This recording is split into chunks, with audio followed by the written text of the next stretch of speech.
Hello friends, कैसे हैं आप लोग। Welcome back to Kiara's bird blog. Kiara के ब्लॉग में आप सबका ढेर सारा स्वागत है। तो मैंने आपसे कहा था कि मैं अपनी लाइफ स्टोरी आपके सामने ज़रूर लेकर आऊँगी अपनी फैमिली की। तो मैं वो ब्लॉग लेकर आपके सामने आ गई हूँ। तो जैसे कि मैंने बताया था कि वुमेंस डे पर हम कई स्टोरियाँ सुनते हैं अपनी लाइफ, मतलब हर किसी के लाइफ की, कि वो वुमेंस उस वुमेंस ने ये किया। मैं लाइव देखा है एक स्टोरी को जिसने काफ़ी स्ट्रगल किया है अपनी लाइफ में। वो कोई नहीं, मेरी खुद की माँ है। इस स्टोरी को बताने का मकसद मेरा कुछ वैसा नहीं है खास, बस ये है कि अगर कोई इस ज़िंदगी से कोई गुजरा है तो उसके लिए काफ़ी मोटिवेट करेगी ये स्टोरी।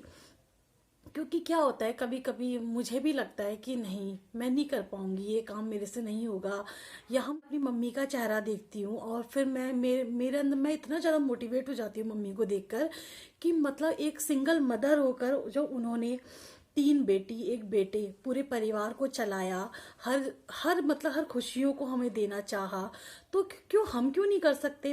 हम तो यहाँ पर दो हैं, मैं हूँ, मेरे हस्बैंड, हम दोनों मिलकर क्यों नहीं किसी खुशियों को बटोर सकते। तो मैं काफ़ी मोटिवेट होती हूँ उस स्टोरी को देखकर, मुझे काफ़ी हौसला मिलता है। तो शायद मैं मेरा बस बताने का मकसद यही है, शायद आप भी ये स्टोरी सुनकर मोटिवेट होंगे। तो स्टोरी ये है, पहले एक फैक्ट्री में जॉब करते थे, एज अ ड्राइवर थे मेरे पापा वहाँ पर छोटी गाड़ी के। तो किसी वजह से वहाँ पर पापा पापा का किसी वजह वजह भी कुछ खास नहीं थी, बस सेल्फ रिस्पेक्ट वाली बात थी। तो उस बात को लेकर पापा को उस गार्ड ने कुछ कह दिया था। मतलब पापा परमिशन लेकर थोड़े से टाइम के लिए घर आए थे। तो उसके बाद जब पापा अंदर फैक्ट्री में एंट्री कराने लगे तो पापा को रोक दिया गया, गार्ड ने रोक दिया कि नहीं, आपकी एब्सेंट लग गई, आप पास लेके नहीं गए थे और आप घर जाइए। पापा बोले नहीं, मैं पास लेके गया हूँ। तो इस बात को लेके काफी बहस हो गई थी, काफी रजिस्टर वगैरह खोल लिए गए। तो पापा को मतलब कहते हैं ना, आत्मसम्मान पे ठेस पहुंचना, तो पापा को काफी हर्ट हुआ था उस वजह से। तो पापा ने इसी जिद पर आकर उसी दिन पापा ने उस फैक्ट्री से रिजाइन दे दिया था। थी वहां की कि वो हम लोगों को कुछ भी पैसा उस फैक्ट्री की तरफ से नहीं दिया गया। तो हम उस फैक्ट्री के क्वार्टर्स में रहा करते थे वहां पर। तो हमको सडनली वहां से क्वार्टर्स छोड़ने पड़ गए। और उससे पहले क्या हुआ कि तो जैसे क्वार्टर्स छोड़ा तो उसके बाद क्या, लेकिन हाँ, उससे पहले मम्मी ने प्लॉट ले रखा था, मम्मी जबरदस्ती पापा को कहलवा के प्लॉट दिलवा रखा था। तो पापा को जहाँ पापा ने प्लॉट दिलवाया था, दे लिया था मम्मी को बिना ले जाए, तो मम्मी को वो जगह बिल्कुल पसंद नहीं आई, माँ का मतलब माहौल अच्छा नहीं लगा। तो मम्मी ने जिद करके कहा कि नहीं, मुझे यहाँ नहीं रहना है, कहीं दूसरी जगह प्लॉट लेना है। तो वहाँ थोड़ा सा कॉस्टली थे प्लॉट। तो मम्मी ने क्या करा, गले की चैन चूड़ी मतलब उस प्लॉट के लिए दे दिया। मम्मी ने कहा जब तुम हो तो मैं दोबारा बना लूंगी इन चीजों को, लेकिन मुझे यहाँ नहीं रहना है, मुझे वहीं रहना है, मेरी इन चीजों को बेच दो और प्लॉट ले लो। तो फिर हम मम्मी ने उस जगह को छोड़ के दूसरी जगह प्लॉट ले लिया अपने सारे जेवर वगैरह देकर। तो उसके बाद ये हादसा हुआ कि पापा को अचानक से जॉब छोड़नी पड़ गई। तो हम लोगों ने वहां पे रहना स्टार्ट कर दिया। तो मतलब फिर पापा ने जॉब करी, फिर वही कंटिन्यू चलता रहा। फिर वहां पर मेरी एक छोटे मतलब पहले हम दो सिस्टर वहीं फैक्ट्री क्वार्टर्स में हुए थे, फिर मेरी तीसरी सिस्टर भी यहाँ हुई, बाद मेरा भाई हुआ, वो उसी मकान में हुआ जो मैं बता रही थी, मतलब टीन सेट ही था, ज्यादा कुछ खास नहीं था हम लोगों का वहां पर। तो उसके बाद ऐसे ही चलता रहा। पापा ने फिर कई बार जॉब छोड़ी क्योंकि वो इतनी अच्छी जॉब थी, पापा उसको छोड़ के आए तो पापा को कहीं पसंद ही नहीं आता था, छोड़ते थे फिर ज्वाइन करते थे नई जॉब। तो मतलब अच्छा काम नहीं चला पापा का। फिर उसके बाद जो पापा ने 3-4 बार छोड़ के एक जॉब पकड़ी, वो थोड़ा काफी टाइम तक कंटिन्यू किया पापा ने मेरे। तो फिर अचानक से क्या हुआ, मतलब जिंदगी अच्छी खासी चल रही थी हम लोगों की। मेरे पापा का क्या था कि अगर वो 100 रुपए भी कमाते हैं ना दिन के, तो वो 100 रुपए ही हम पे लुटाने वाले थे, वो 10 रुपए भी बचाते नहीं थे। मम्मी बहुत गुस्सा भी करती थी पापा पर कि आगे अभी कुछ भी नहीं है हम लोगों के पास, आगे जोड़ो, इतने बच्चे हैं उनके लिए करो। तो पापा कहते थे जिंदगी का कुछ नहीं पता, मैं बच्चों के लिए कमा रहा हूँ, मैं बच्चों को ही खिला रहा हूँ। तो पापा जोड़ने पे बिल्कुल नहीं रहते थे, लेकिन मम्मी इस बात को बहुत ज्यादा गुस्सा करती थी कि नहीं जोड़ो, तभी तो बच्चों का आगे भविष्य बना पाएंगे। मम्मी यही कहती रह गई और आज तक मम्मी स्ट्रगल ही कर रही हैं लाइफ में। तो फिर अचानक से क्या हुआ, मतलब मेरे पापा को अटैक पड़ा, मतलब हाँ, पहला अटैक पड़ा। जब पापा को पहला अटैक पड़ा तब मैं 8th में थी, बाकी मेरे से छोटे भाई में सब छोटी छोटी क्लासों में ही थे। तो दूसरा पापा को 9th में पड़ा। जब मैं 9th में थी तब पापा को अटैक पड़ा। तो उसके बाद फिर मैं आई 10th में, तो जिसमें पापा को मतलब कंटिन्यू 3 साल में 3 अटैक पापा को मेरे पड़ गए। तो मैं 10th में थी तो जब मेरे पापा को अटैक पड़ा उस समय पर, और मेरे पापा बिल्कुल सही थे। मतलब मेरे पापा ड्राइवर थे तो बाहर बुकिंग में ही रहते थे अक्सर, मतलब कंपनी मतलब फैक्ट्री के मालिक वगैरह के संग बाहर ही रहा करते थे सर। तो वो उस दिन पापा भी टूर में ही थे, बाहर कहीं गए हुए थे। तो मतलब उस दिन अहोई अष्टमी का दिन था, और मेरे पापा मतलब जो पापा को सब्जियां पसंद थी वो सब्जियां दे गए, पीछे रख गए घर पर कि मतलब आज अहोई अष्टमी है तो बना लेगी शाम को सब्जी।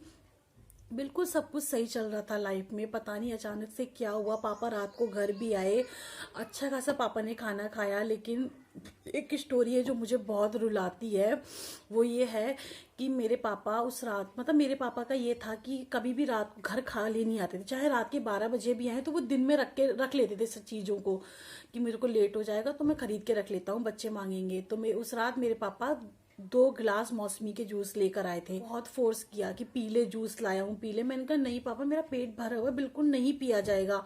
तो पापा इतना कहते रहे थोड़ा पी ले थोड़ा पी ले, लेकिन मुझे क्या पता था कि ऐसा हो जाएगा, शायद मैं जूस को पी लेती। तो मैंने नहीं पिया। मैंने कहा नहीं, मेरा पेट भरा हुआ है। ऐसे हम टीवी देख रहे थे, टीवी में सारेगामापा आ रहा था तो मैं वो देख रही थी। पापा भी मेरे साथ साथ सारेगामापा देखने लगे और खाना खाया और हम लोग सो गए। फिर क्या होता है, रात में पापा को 3 बजे सीने में दर्द उठता है। तो मम्मी उठाती हैं, उठ उठ पापा के सीने में दर्द हो रहा है। तो मतलब पापा नॉर्मल थे, लग नहीं रहा था कि पापा हम लोगों को छोड़ के चले जाएंगे, ऐसे बिल्कुल ठीक था। पापा उठे, पापा ने खुद से ही, मतलब पापा को दोनों अटैक ऐसे पड़े थे कि पापा को होश नहीं था, बिल्कुल बेहोश हो गए थे। थर्ड अटैक ऐसा था कि पापा उठे, सीने में दर्द हो रहा है, ज्यादा नहीं हो रहा, हल्का हल्का हो रहा है, ऐसे कह रहे थे। और पापा ने कपड़े खुद से ही पहन के गेट से बाहर आए कि मेरे सीने में दर्द हो रहा है, मुझे डॉक्टर के पास ले चलो। तो उनको डॉक्टर के पास ले गए, और डॉक्टर की सीढ़ी काफी ऊंची थी, पापा आराम से चढ़ के भी गए सीढ़ी आराम से, कोई प्रॉब्लम लग नहीं रहा था कि, मतलब हमें तो ऐसा था कि हल्का फुल्का दर्द है, सही हो जाएगा। तो फिर जब वहां गए तो पता नहीं एकदम से ज्यादा अटैक पड़ गया, पता नहीं क्या, मतलब कि पापा हमको छोड़ के चले गए। मैं पीछे से, मम्मी लोग ले गए थे, फिर मैं पीछे से मैं भी गई। मेरे मतलब इन लोगों को पता ही नहीं था, ये लोग सो रहे थे, मेरी बहन भी सो रही थी, मेरा भाई भी, मतलब हम ये लोग तीनों सो रहे थे। मैं पीछे से चली गई फटाफट। मम्मी ने कहा पैसे लेकर के तू आ जाना। मैं पैसे देने के लिए गई तो छोटा सा दरवाजा डॉक्टर का था, मैं उसमें से झांक रही थी तो पापा ने मुझे देखा, पापा ने मुझे ऐसे बुलाने की कोशिश करी। तो मैं जैसे ही अंदर जाती डॉक्टर ने मुझे रोक लिया, मतलब कंपाउंडर वो कर रहे होंगे कुछ ट्रीटमेंट, उनका भी अपना ठीक था कि डिस्टर्ब होगा बीच में।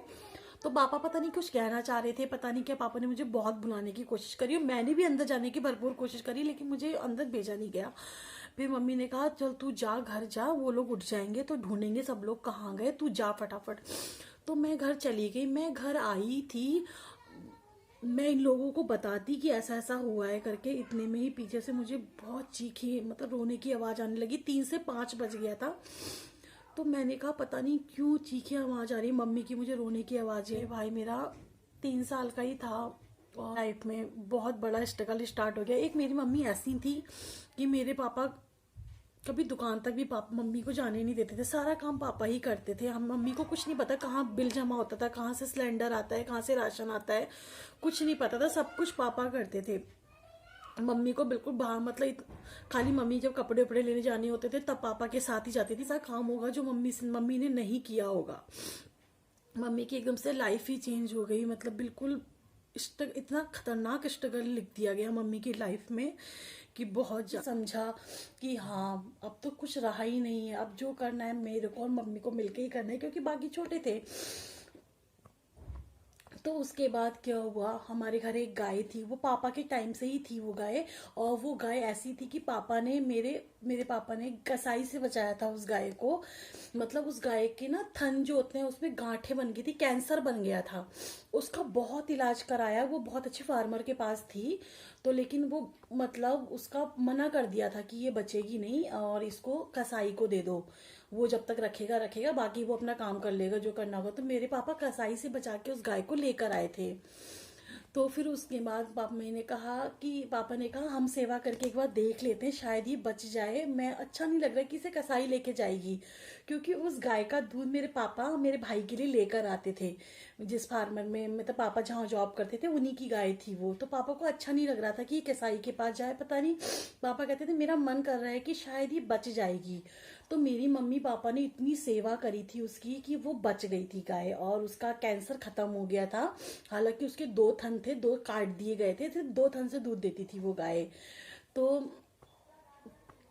वो मतलब वो गाय प्रेग्नेंट हुई, उसके बच्चे हुए। कहते हैं ना कि एक आदमी अगर जाता है तो अपने पीछे सहारा छोड़ जाता है जीने का। तो कुछ इसी तरीके से हमारे साथ हुआ। हम 4 बच्चे थे, मम्मी के जीने के सहारा, और एक मतलब पैसा कमाने का जरिया मेरे पापा हम लोगों को दे गए थे, ऐसा मुझे लगता है। क्योंकि एक 4 बच्चों को पालना एक महिला के लिए, सिंगल मदर के लिए बहुत टफ होता है। क्योंकि मेरी मम्मी ज़्यादा पढ़ी लिखी नहीं थी, और ज़रूरी नहीं है कि घर चलाने के लिए एक एजुकेटेड महिला ही होती है, ऐसा नहीं है। एक दिमाग की ज़रूरत होती है, जो मेरी माँ के अंदर था।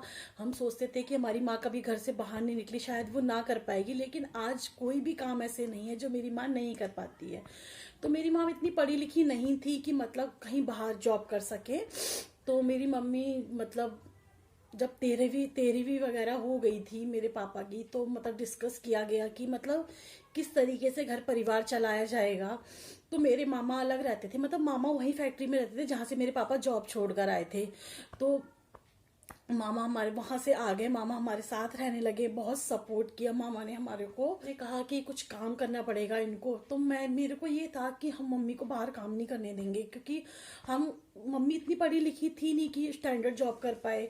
तो मतलब हम कहते थे हम किसी के अंडर में मम्मी को काम नहीं करने देंगे। हम कहते थे मम्मी हम थोड़े से में ही खा लेंगे, और हम जिद नहीं करेंगे, जैसा दोगी हम खा लेंगे, लेकिन मम्मी को हम काम नहीं करने देंगे। क्योंकि पापा ने जब मम्मी को घर से बाहर निकलने नहीं दिया किसी काम के लिए, तो हमें ये था कि हम भी किसी के काम नहीं करने देंगे मम्मी को।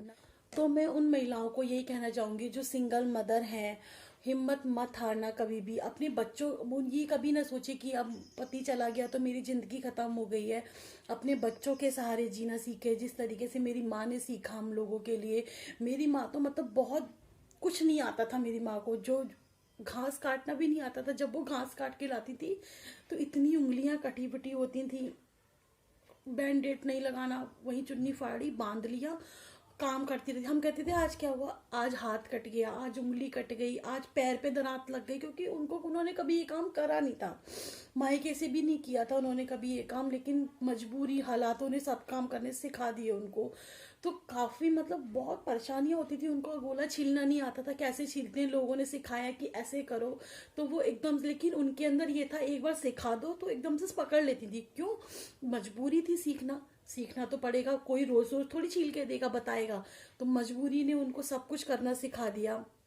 आज वो कोई ऐसा काम नहीं, इतने वजन उठा करके लेकर आती हैं खेतों से। 850 रुपये महीना मतलब मुझे मिलता था स्कूल में। तब मैंने बीए सेकेंड ईयर ही किया था, तो ज़्यादा क्वालिफिकेशन नहीं थी मेरे पास। तो 850 रुपये महीना मुझे मिलता था। तब मैंने ऐसे हमने पढ़ाया है। और 100 रुपये मतलब महीने एक बच्चे का ट्यूशन दिया हम लोगों ने। क्या स्टोरी। तो बस मैं यही कहना चाहूंगी, अगर आप जो भी ये वीडियो वॉच कर रहे हैं, अगर आप में से भी किसी के संग ऐसा हुआ है तो कभी भी लाइफ में हिम्मत मत हारना। और आज भगवान की दुआ से सब कुछ ठीक है, बाप का साया नहीं है, लेकिन अब सब कुछ पहले जैसे हालात बहुत अच्छे हो गए हैं। पहले जैसे काफी कुछ डेवलप हो गया है, घर के अंदर भी काफी सारी चीजें आ गई हैं। सब किसकी वजह से? वो मेरी माँ की वजह से ही है। मेरी माँ की जिम्मेदारियों ने मतलब मेरी माँ ने पूरी जिम्मेदारियां हम लोगों की पूरी करी, जो हमने चाहा वैसा हमको दिया। और जैसे हालात मतलब जमाने के साथ साथ जो जो चीजें घर में होनी चाहिए, माँ ने दिन रात मेहनत करके हम लोगों को ला करके दी। तो आज सब कुछ सब सही है, बस एक पिता का साया नहीं है। वो तो मतलब उसकी कमी तो जिंदगी भर कोई पूरी नहीं कर सकता। बस मैं अपनी वीडियो को यहीं एंड करना चाहूंगी। बस मैं यही कहना चाहूंगी, अगर किसी के संग ये हादसा हुआ है तो वो कभी भी जिंदगी हिम्मत मत हारना। जितना संघर्ष करो उसका फल उतना ही अच्छा मिलेगा। अब मैं अपनी वीडियो को यहीं पे एंड करती हूँ। अगर वीडियो पसंद आए तो वीडियो को लाइक, चैनल को सब्सक्राइब करना बिल्कुल ना भूलें। तब चलिए मिलते हैं, बाय बाय।